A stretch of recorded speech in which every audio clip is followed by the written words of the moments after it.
पन्नगे च सुरेन्द्रे च कौशिके पादसंस्कृति निर्विशेषमनस्काय श्री वीरस्वामिने नमः। एक राजपुरुष भगवान महावीर को शब्द वंदना। वीतराग साथी महाचार्य महातपस्वी युग प्रधान आचार्य श्री महास्वामी जी को शब्द वंदना। उपस्थित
धिया परवारू निर्मया देवा धिया परवारू सत्याने मुनिवर ने तुम्हारे प्रज्ञा दी भारत के तरह उगने से गुण वैसा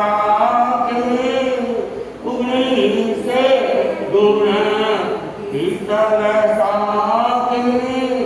शुद्ध भी आसर में एक तुम्हारे प्रज्ञा दी भारत के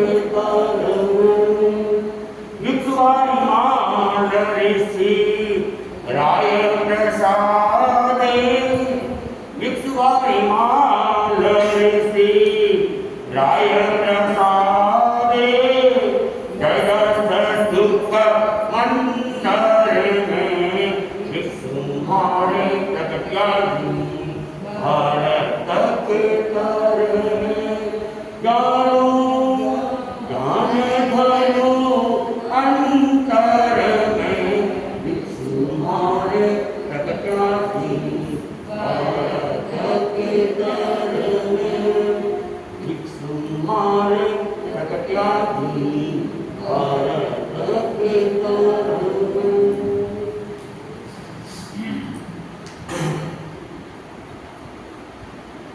जैन दर्शन का अटल सिद्धांत है व्यक्ति जैसा कर्म करता है उसके अनुसार उसे फल भोगना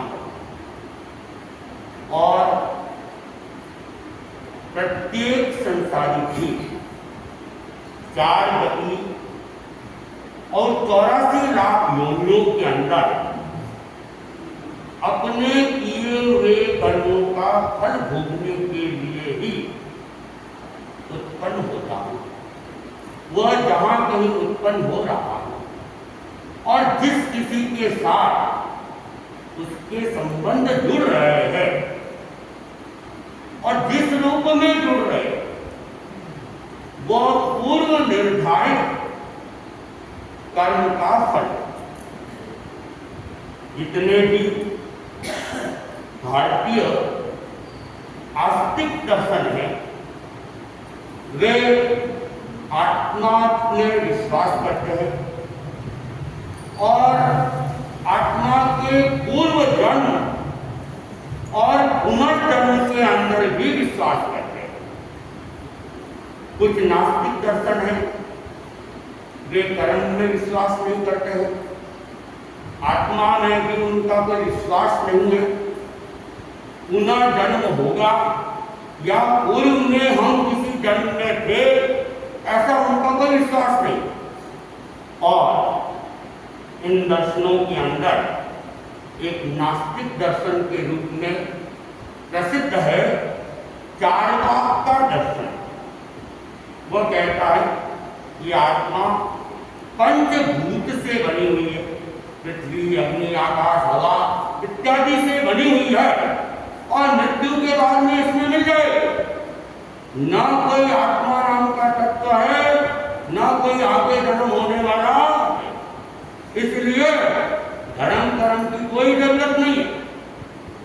खूब खाओ पियो मौज करो और खाने पीने के लिए कुछ नहीं है तो उधार ले लो, लेकिन घी खाओ मीठा खाओ, चुकाने की कोई बात नहीं। ये नास्तिक दर्शन का सिद्धांत है।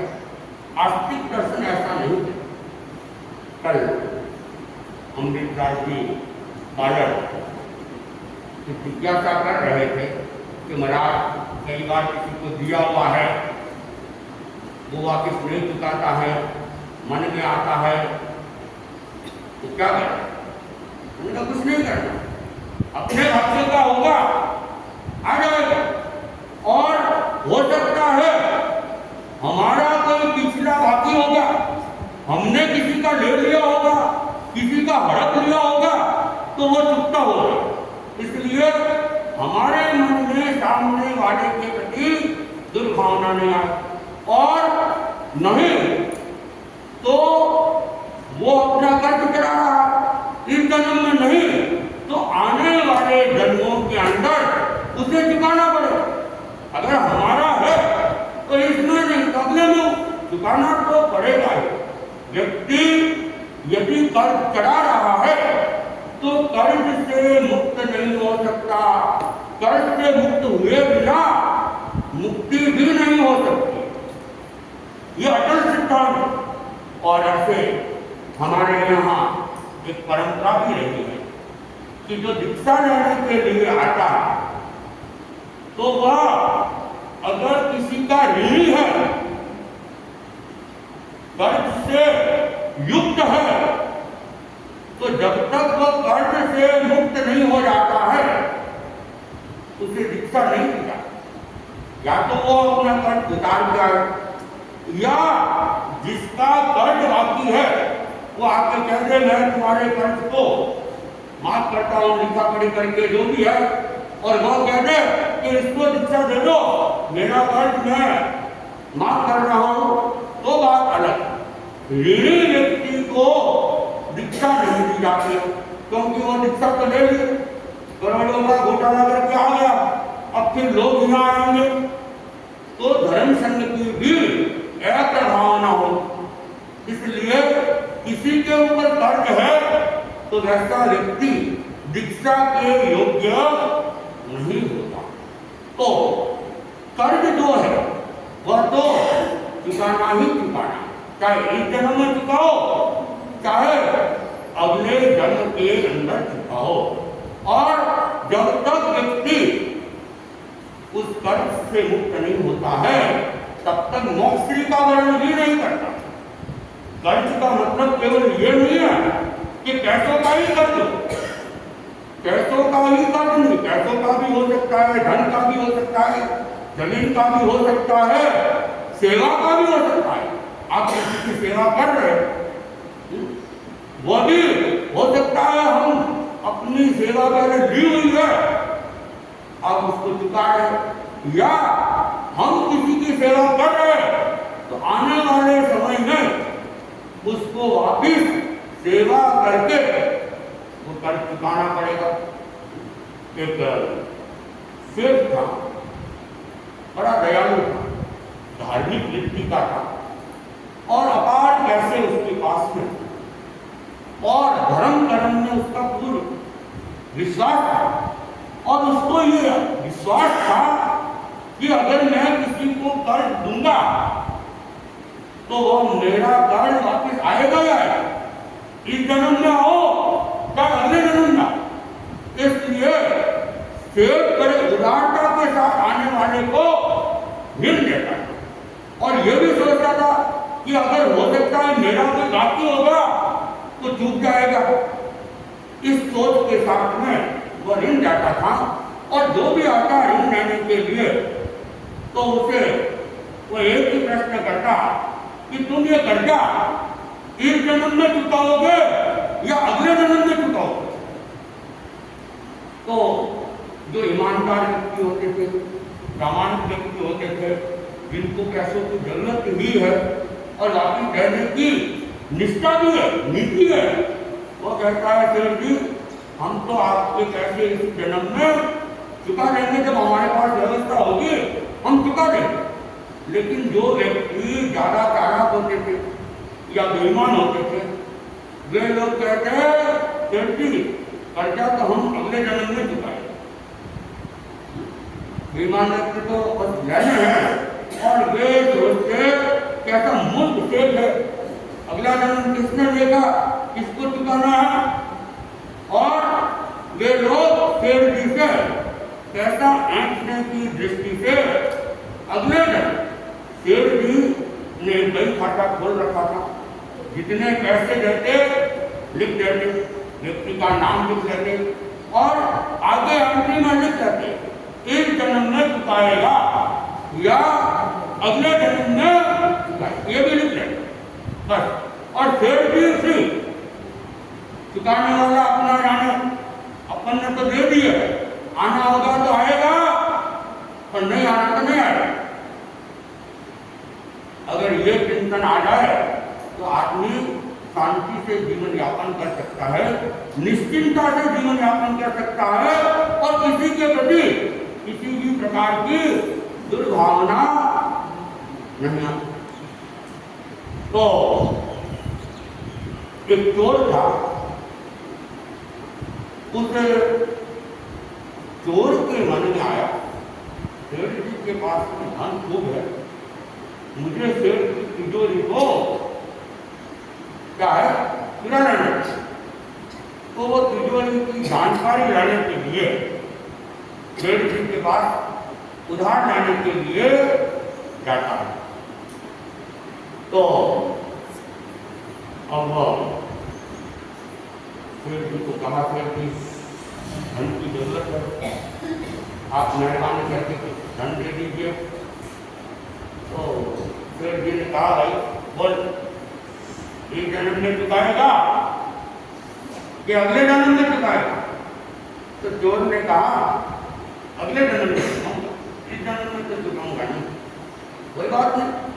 और सेठ जी ने क्या किया, उसको पैसे दे दिए और मुनीम ने एंट्री कर दी कि कितने रुपए अमुक व्यक्ति के और अगले जन्म में, और तिजोरी में से जब पैसे निकाल के दिए तो चोर ने क्या किया, तिजोरी को देख लिया और उसका काम हो गया। वो तो तिजोरी देख ली, आए तो पैसे उधार की तो जरूरत भी नहीं थी। तो उसने देखा ठीक है आज रात को ही सेठ जी की ये तिजोरी तो बस मैं भारत के ले जाऊं। और शाम को जैसे ही अंधेरा होगा और वह क्या करता है, सेठ जी के मकान के एक तरफ भैंसों का तबेला था, उस तबेले में जाके वो छुप गए, क्योंकि सूर्यास्त के बाद पहले दूध वगैरह तो दूर रहते हैं अंधेरे में, तो फिर वहां कोई जाने वाला भी नहीं। तो वह तबेले में जाके छुप के बैठ गया और सेठ जी के सोने का इंतजार कर। अब वहां जो भैंसें थी वो भैंसें आपस में बातें करती थी। अब भैंस की भाषा वो भैंस जानती है, लेकिन वो चोर भैंसों की भाषा को जानता है। अनेक व्यक्ति पशुओं की भाषा को भी जानते हैं, कोई कुत्तों की भाषा जानता है, कोई पक्षियों की भाषा जानते हैं। तो एक भैंस दूसरी भैंस से कहते हैं बहन तुम तो आज आगे आई हो क्या? तो उसने कहा हाँ भाई मैं तो आज ही आई हूँ, तुम्हें यहाँ कितना समय हो गया? तब उसने कहा कि मुझे तो यहाँ आए 3 साल हो गए, मैंने सेठ जी से धन उधार लिया था और धन उधार लेके मैंने कहा था मैं अगले जन्म में धन चुकाऊंगा। और धन लेने के बाद में जब मेरी मृत्यु हो जाती है तो मैं भैंस बन जाती और भैंस बन के सेठ जी के इस तबेले में आ गई। अब दूध के साथ मैं अपना कर्जा उतार लूं। जब तक सेठ जी का कर्जा है तब तक तो मुझे यही रहना, और कर्जा उतरने के बाद मेरी मृत्यु हो जाएगी या यहाँ से मुझे मुक्त कर। तो फिर कहा कि तुम यहाँ क्यों आई हो?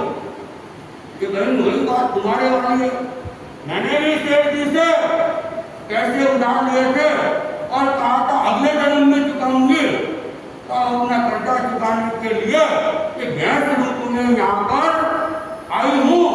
अब मैं भी तुम्हारी तरह जो कर्जा है वो कर्जा, ये बात कौन सुन लेता है? वो चोर सुन। और चोर ने देखा रे ये था कर्जा लिया हुआ तो चुकाना ही पड़ेगा, और मैंने भी शेर जी से कर्जा लिया, अगला जन्म कह के लिया है, और मुझे भी मर के फिर भैंस बन के यहाँ आना पड़ेगा, और शेर जी का कर्जा वो तो उल्टे पैर लौटा। अब कोई चोरी करूंगा तो ये भार भी मेरे सिर पे चढ़ेगा, वो भी मुझे चुकाना पड़ेगा। और चोर तो चोरी करने का उद्देश्य भूल गया, और चोरी करने का नाम भी नहीं लेता है, क्योंकि जिस किसी का भी चोरी करूंगा मेरे ऊपर तो कर्जा चढ़ जाएगा। फिर आने वाले जन्मों में एक एक करके सबका हिसाब पूरा करना पड़ेगा, और न जाने क्या क्या बनना पड़ेगा, भैंस बनना पड़ेगा, कुत्ता बनना पड़ेगा, घोड़ा बनना पड़ेगा, न जाने क्या क्या बनना पड़ेगा, और कैसे कैसे मुझे कर चुकाना।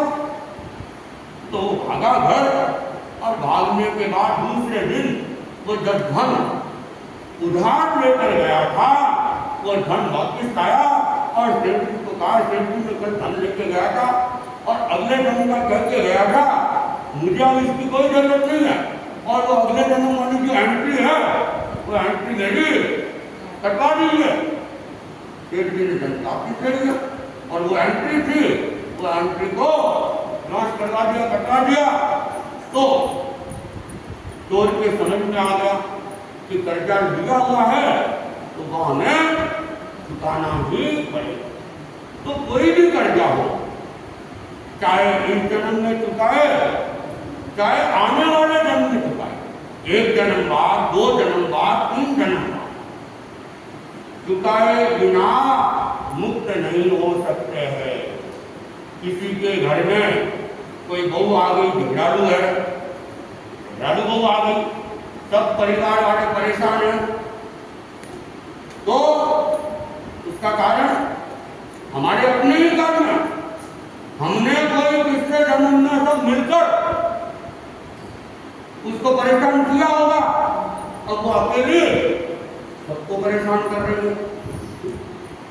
तो हम कुछ भी भोग रहे हैं, बिना किया हुआ एक भी कर्म हम भोग नहीं सकते हैं। जो भोग रहे हैं, अच्छा भोग रहे हैं, बुरा भोग रहे हैं, हमारे अपने ही कर्म, और ये कर्मों की श्रृंखला चलती रहती है। अब वो दे रही है, उसके भी कर्म बन रहे हैं, वापिस वो भी कर्म, तो फिर क्या करें? फिर इस कर्म की श्रृंखला को कैसे रोकें? जब भी प्रतिकूल परिस्थिति आती है या अनुकूल परिस्थिति आती है, आदमी क्या करे? आदमी समभाव में, और उसका उपयोग नहीं करे, या कष्ट पा रहे हैं तो ये सोच के कि मेरे अपने कर्म है, मेरे अपने कर्म है, मुझे अब इसके प्रति कोई दुर्भावना नहीं लानी है, तब तो क्या है, नए सिरे से कर्म बंधन नहीं होंगे। बाकी हमारे जितने भी रिश्ते हैं, चाहे वह माँ बाप का हो, पति पत्नी का हो, भाई बहन का हो, प्रेमी प्रेमिका का हो, पड़ोसी पड़ोसी का हो, कहते हैं कई बार कि ऐसा पड़ोसी मिल गया, दुखी हो गया हो। ये दुख तो हमने लेके आए, ये दुख हम पहले से लेके आए, कहीं और से नहीं आए। अक्का कट्टा इकट्ठा दुहान दुहान, आत्मा ही कर्मों की करता है और आत्मा ही कर्मों की भोगता है, चाहे वह सुख रूप में हो, चाहे वह दुख रूप। तो हमें हमेशा ये विश्वास रखना चाहिए, हमारे साथ जो कुछ भी घटित हो रहा है वह क्या है, हमारे अपने कर्म है। तो उस कर्म को हम क्या है, समता भाव से सहन करें। भगवान महावीर को देखो, भगवान महावीर ने कितना कितना 12.5 वर्ष के अंदर कितने कितने कष्टों को भोगा, साधना कर रहे थे। व्यक्ति को कई बार धर्म से विश्वास उड़ जाता है कि जब राजकुमार वर्धमान था, सुख भोग रहा था, महलों में रह रहा था, दास दासियां सेवा में लगे हुए थे और किसी भी प्रकार का कोई कष्ट नहीं था, कोई सुख सुविधा की कमी नहीं थी। और जैसे दीक्षा ली, बाबा जी बन गए, सन्यासी बन गए, पापकारी प्रवृत्ति के त्याग कर लिए, कहते उसी दिन से, उसी रात से ही उपसर्गों ने उनके ऊपर हमला कर लिया। अब तो उन्होंने त्याग कर लिया, धर्म के मार्ग पर लग गए, मौन भी हो गए, ध्यान में भी आ गए, तप में भी लीन है और फिर भी कष्ट पा रहे। और जब उन्हें मौनी नहीं थे, ध्यानी नहीं थे, तपस्वी नहीं थे, तो कोई कष्ट नहीं था। ये धर्म का मार्ग तो उल्टा कष्ट का कारण है। आदमी मति भ्रम भी हो सकता है, लेकिन ऐसा नहीं। इधर तो उनका दीक्षा रहना हुआ और उधर उनके पाप कर्म का उदय चालू हो गया। जो पुण्याई थी भोगावली कर्म की, वो भोगावली कर्म की पुण्याई कम हो गई। हालांकि तीर्थंकर तो अनंत पुण्यों के धनी होते, लेकिन जो अशुभ कर्म बांधे हुए है उसको तो भोगना ही पड़ेगा। तो 12.5 वर्षों तो करके जानते थे, खजाना भरा हुआ है, तिजोरियों की तिजोरियां कर्मों की भरी हुई है और ये ऐसे कटने वाले भी नहीं। तो भगवान जानबूझकर ऐसे ऐसे क्षेत्रों में जाते कि जहां उनको कष्ट दिए जाए और उनकी कर्मों की निर्जरा होती। और केवल यही नहीं, भगवान अपने पिछले जन्मों में भी बहुत कर्म निद्रा करके आए, बहुत कर्म निद्रा, कर्मों का कर्जा काटते काटते आए। कहते हैं नंदन मुनि के भोग के अंदर उनकी जो तपस्या थी हम कल्पना नहीं कर सकते। इस जन्म में तो कुछ भी नहीं किया भगवान महावीर के जन्म में, कुछ भी नहीं। नंदन मुनि के भोग में उन्होंने तीर्थंकर गोत्र का बंधन भी संभवतया वहीं पे किया था। और कितने मास गमन किए पता है आप लोगों को? कितने? 11,60,000 मास गमन, 11 लाख और 60,000 संभवतया संख्या हो सकता है, थोड़ी भूल संभावना तो नहीं है, पर फिर भी हो सकता है कभी कभी इधर उधर हो जाए। 11 लाख और 60,000 मास गमन, हमारा तो आयुष्य भी उतना नहीं होगा। और वो भी एक मास गमन किया पारना और दूसरा मास गमन चालू।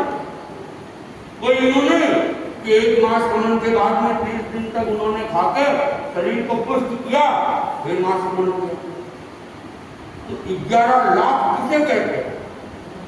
यहाँ तो 2, 4, 10, 20 मास गमन, अरे 20 मास गमन किया आदमी गौरव के साथ कहता है, एक भी मास गमन हो जाता है गौरव के साथ कहता है।